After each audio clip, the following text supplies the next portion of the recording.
Bienvenidos a la última clase de los rollos del Mar Muerto y los orígenes del cristianismo. Hoy vamos a hablar acerca de las diferencias que existen entre Jesús y los esenios de Qumrán.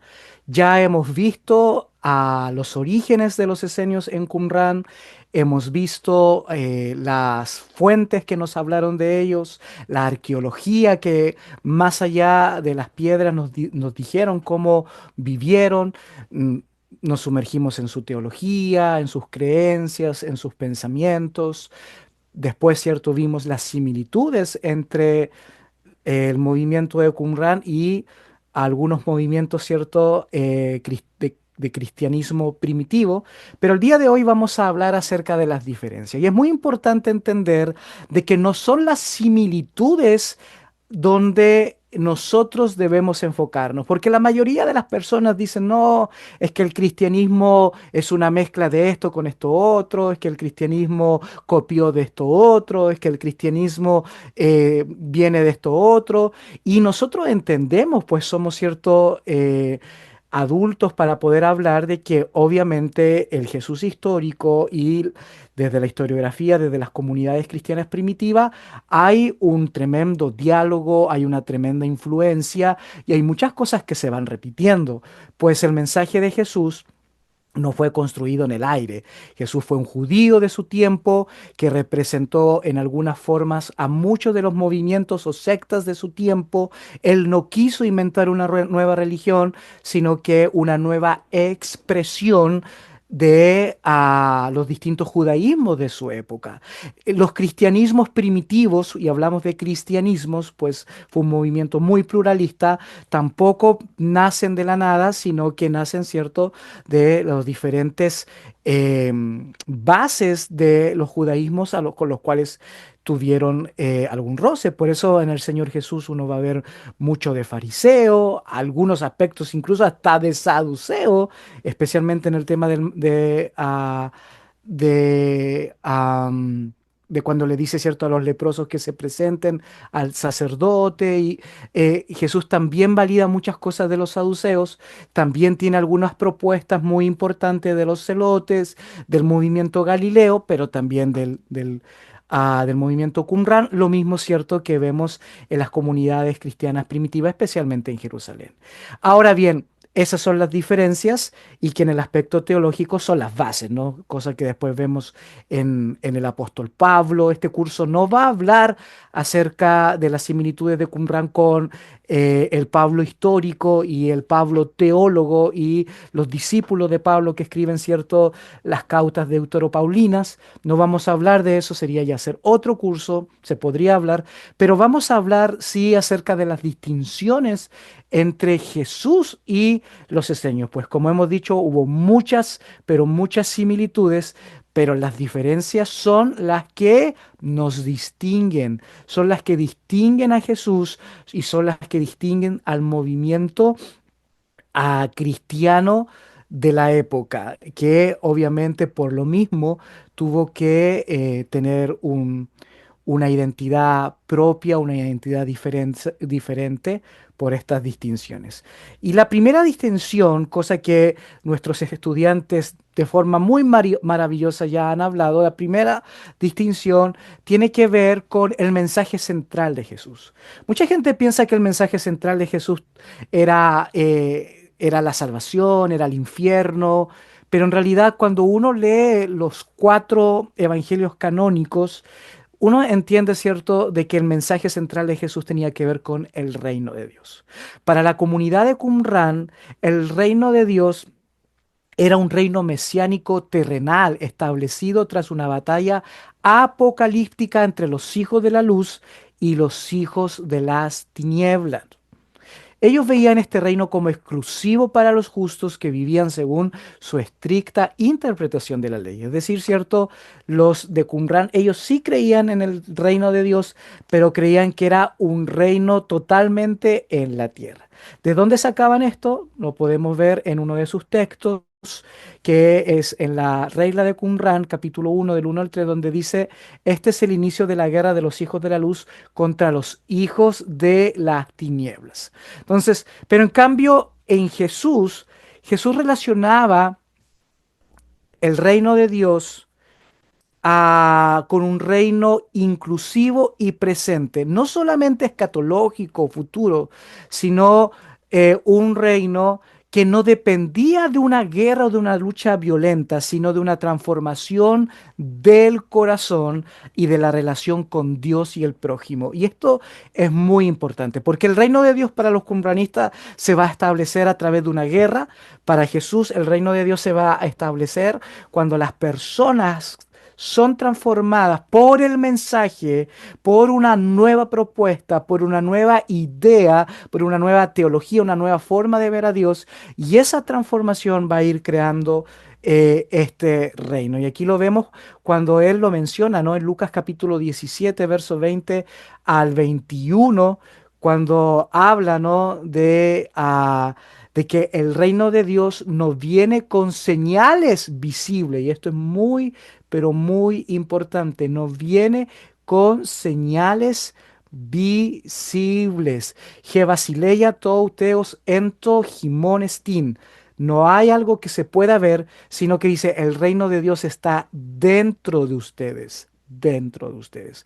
O sea, es muy importante entender esto porque incluso nos ayuda a nosotros a pensar dónde está la centralidad de nuestro mensaje. Nosotros yo creo que como discípulos de Jesús sí creemos en la visibilidad del reino en cuanto a la justicia, a la equidad, pero esto tiene que venir como una propuesta desde la transformación del corazón de las personas, porque si no, simplemente es un cambio estructural que no va a perdurar, que no perdura, y esto lo vimos nosotros en la Edad Media, cuando en muchas regiones del mundo la iglesia fue la que gobernó por cientos y cientos de años, pero en realidad el mundo no fue ni mejor ni distinto, porque en realidad cambiaron la estructura, todo se decía que se gobernaba por Dios, pero los corazones de las personas y de los líderes religiosos nunca cambiaron. Entonces, esta es una gran similitud. Los qumranitas veían el reino de Dios establecido de forma visible en la tierra, en el fin del mundo, pero Jesús lo veía, ¿cierto?, como algo invisible en la transformación de los corazones de las personas y no necesariamente del fin del mundo, sino en el presente. Y desde ahí se hacía visible, porque no quiero decir que Jesús no creía en el cambio visible, no, no, sí. Lo creía. Obviamente Jesús como profeta de su tiempo, Bart Ehrman va a decir como Jesús como profeta escatológico, él va a hablar acerca, ¿cierto?, de las injusticias que vivía Israel en los tiempos, ¿cierto?, de el asentamiento romano en Jerusalén, de los atropellos y de la corrupción de los líderes religiosos en Jerusalén. Y Jesús lo va a decir, y quiere ver algo distinto en su sociedad, pero que nace desde una transformación de el corazón de las personas. En segundo lugar está la relación con los pecadores, y esto también lo dijo el grupo de Sergio y otros más, donde en Qumran los miembros se aislaban del resto de la sociedad porque consideraban que el mundo estaba corrupto, evitaban contacto con pecadores y gentiles a quienes juzgaban severamente. Mire lo que dice el texto. El texto dice, ¿cierto?, en la regla de la comunidad, capítulo 5, verso 13 al 15, no deben asociarse con hombres inicuos, no deben asociarse con hombres inicuos. Logit arevu im anshei, no deben asociarse con hombres inicuos, porque todos los que han sido contados entre sus consejos son impuros. Kikol asher lominu betasam temeim. Todos son corruptos, todos son impuros. En cambio, Jesús, ¿cierto?, se relacionaba con los pecadores, los publicanos y los marginados, predicándoles el arrepentimiento y ofreciendo el perdón. Y esto fue algo revolucionario, porque si no lo hacían los cumranistas, tampoco los fariseos lo hacían, ni mucho menos los saduceos. Y esto sí que fue una distinción importante en Jesús.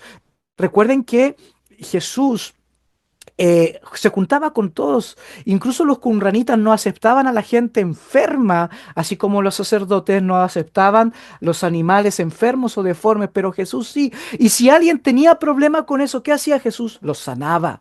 Los sanaba para que a nadie le quedara la menor duda de que Dios sí amaba a los que estaban enfermos. No como se creían en ese tiempo, que estaban enfermos simplemente porque habían pecado, porque Dios los había olvidado, porque Dios los estaba castigando. No, no, no. Jesús dice, bueno, ustedes no lo aceptan porque están enfermos, bueno, yo los sano.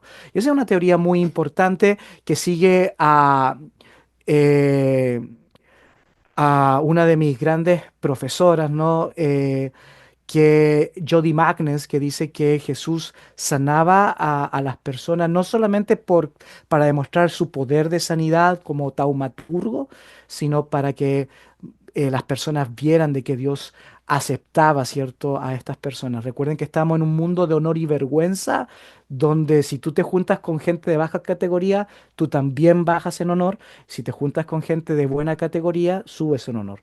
A Jesús no le importaba eso. Jesús estaba con los de baja categoría y si alguien tenía problema con ello, los sanaba. El mismo texto de Lucas capítulo 5 verso 30 al 32, ¿cierto? Nos va a decir de que Él no ha venido a llamar a los justos, sino a los pecadores al arrepentimiento. Y eso lo cambia todo. Y esto es muy importante y creo que también Sergio lo decía al grupo de él, de que esto nos ayuda a mirarnos como con un espejo, porque como iglesia, nuestras propias comunidades de fe, como seguidores de Jesús, ¿somos abiertos a las personas o nos cerramos? Recuerden que los cumranitas, ellos no cualquiera podía ser miembro, tenían que pasar algunos dicen hasta 2 años de prueba, pero el movimiento de Jesús no necesitaba eso. El movimiento de Jesús necesitaba, ¿cierto? Algo distinto.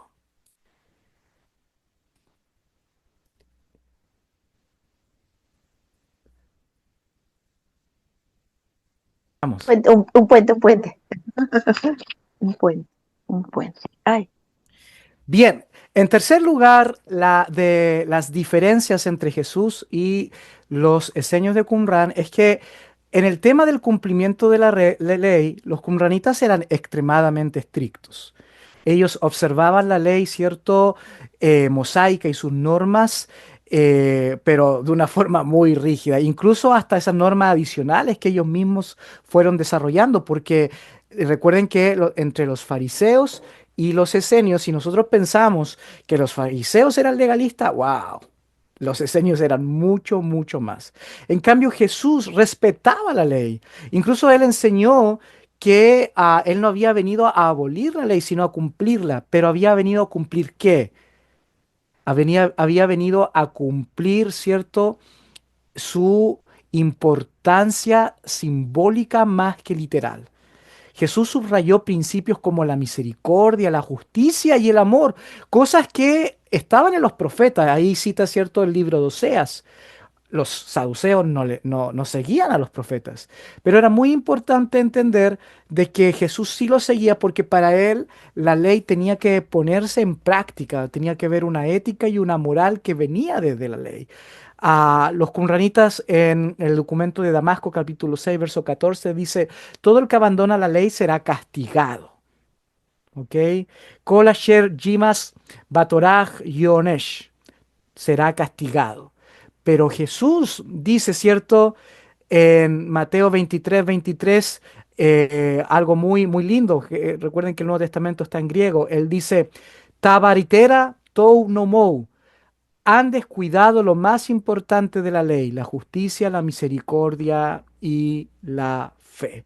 Entonces, eso es muy importante. Jesús vino a darle un nuevo sentido a la ley. Jesús se transformó en el filtro de la ley, Jesús se transformó en la nueva interpretación. Número cuatro, la esperanza mesiánica. Esto ya lo hemos visto muchísimo. Los cumranitas esperaban dos Mesías, un Mesías sacerdotal, ¿cierto? Y un Mesías real, uno de Aarón y otro de David. Y este dualismo reflejaba su enfoque en la pureza del culto y la restauración del reino de Israel. Eso ya lo sabemos. Incluso sabemos que pudo haber habido un tercero, el profético, incluso hasta un cuarto, que era el, ¿cierto? El celestial. Ahora bien, Jesús se presentó como un único Mesías, combinando las funciones sacerdotales y reales.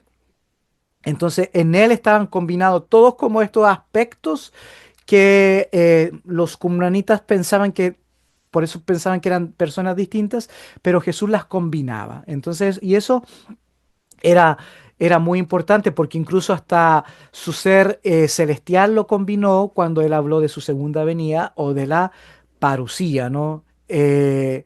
Jesús se presentó cuando le dijo a la mujer en Juan capítulo 14, verso 25 y 26, yo soy el que habla contigo, haciendo referencia a que esta misma mujer había dicho, ¿cierto?, que el Mesías venía y Jesús le dice, yo soy.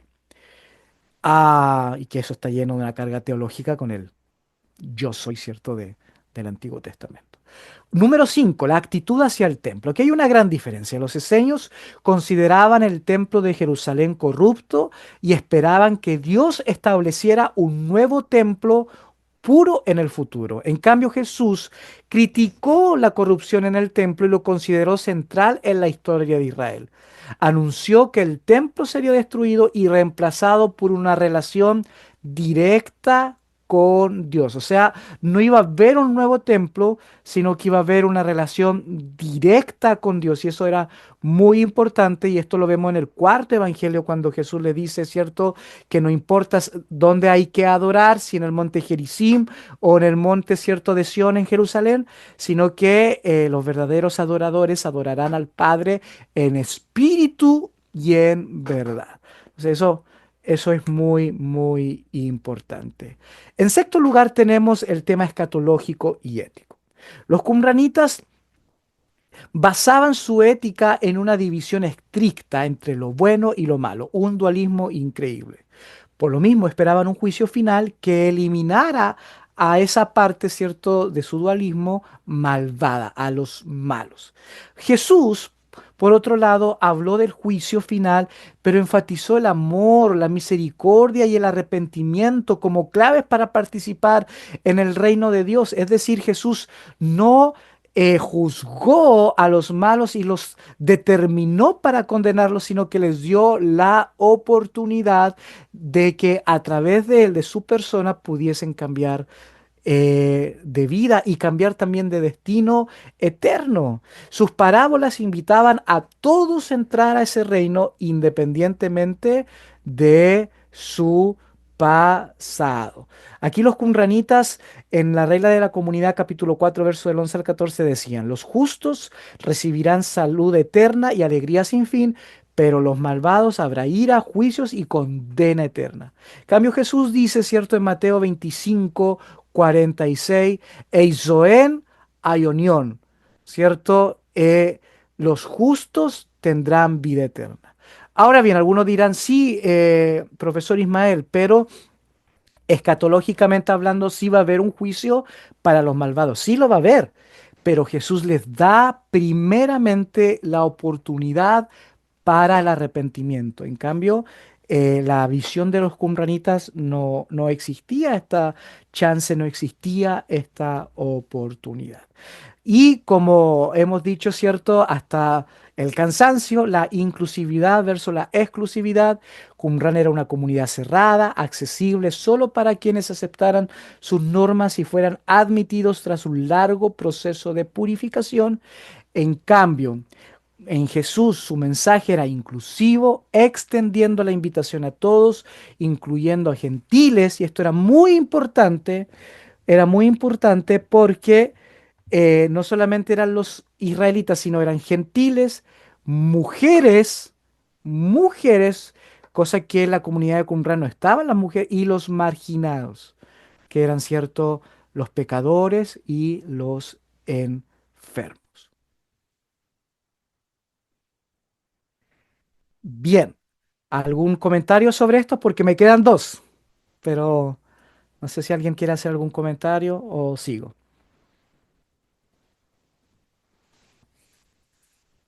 Bueno, sigamos para poder finalizar.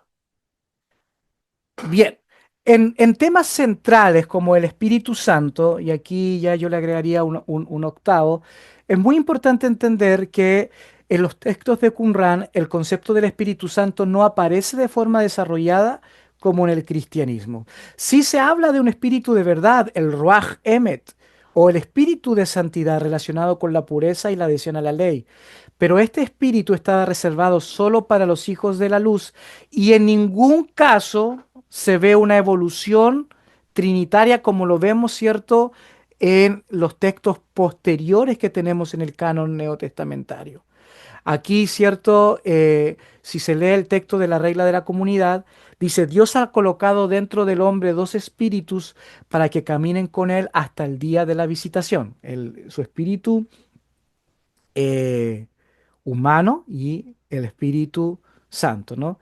En cambio, para Jesús, el Espíritu Santo es central en el mensaje.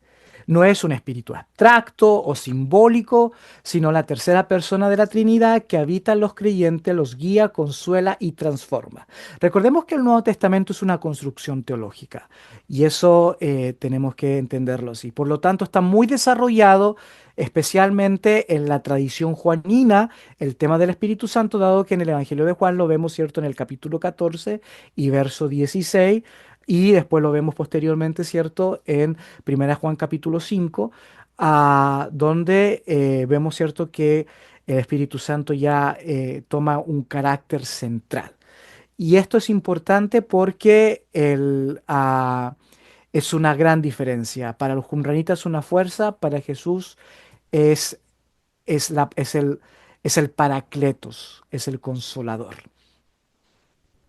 Y por último lugar, que es un tema muy importante, que es el tema de la salvación. Y en Qumran la salvación, cierto, era vista como exclusiva para aquellos que formaban parte de la comunidad y vivían de acuerdo con las estrictas normas de pureza ritual y obediencia a la ley. Y por lo tanto, esta salvación estaba vinculada a pertenecer a los hijos de la luz y era algo que debía alcanzarse a través de las obras de obediencia. Ahora bien, el tema de la salvación en cuanto a Jesús, Jesús no predicó tanto de la salvación como del reino de Dios, como ya lo hemos mencionado, pero sí lo vemos, ¿cierto?, en el intérprete más importante de Jesús de Nazaret, que es Pablo de Tarso. Y al decir que el Nuevo Testamento es una construcción teológica, ya vemos, ¿cierto?, que hay una organización en cuanto al tema salvífico. Para Jesús esta salvación no era exclusiva, sino que es presentada como un regalo de gracia divina, accesible para todos. No se basaba en cumplir estrictamente la ley, sino en la fe, el arrepentimiento y la confianza en Dios. Y aquí vemos, ¿cierto?, a Pablo, que para algunos escribió la carta de Efesios, para otros fue uno de sus discípulos, por eso se llama, ¿cierto?, una carta pseudo-paulina, donde nos dice, ¿cierto?, de que la salvación no es por obras para que nadie se gloríe, sino que es por gracia, es un don de Dios, es un don de Dios y algo que podemos también ver o estar presente en el cuarto evangelio, capítulo 4, capítulo 3, verso 16, donde el mismo Jesús dijo, ¿cierto? Porque de tal manera amó Dios al mundo que envió a su Hijo unigénito para que todo, no algunos, como decían los cumranitas, todo aquel que cree en Él no se pierda, mas tenga vida eterna. ¿Ok? Bien, con esto estamos llegando al fin. Hay muchas más diferencias, pero por el tiempo y por la construcción del curso no lo vamos a ver. Asimismo, como también hay muchas más similitudes. Yo les presenté aproximadamente 10 similitudes en los videos anteriores y hay muchísimas más. Estaba viendo que hay similitudes en cuanto a la resurrección, similitudes, ¿cierto?, en cuanto a la predicación, al querigma y hay otras cosas más, pero porque el curso tiene que llegar a su fin y por el tema de la organización, quedaremos hasta aquí. Muchas gracias. Les abrazo, les saludo, les doy gracias por su confianza y espero que Dios les bendiga mucho y que esto nos ayude a pensar en que quién realmente somos. ¿Somos seguidores del Maestro de Justicia, de los esenios, o somos seguidores de Jesús? Porque si somos seguidores de Jesús, no tenemos que poner tanta atención en las similitudes con Qumran, sino en sus grandes diferencias. Que Dios les bendiga.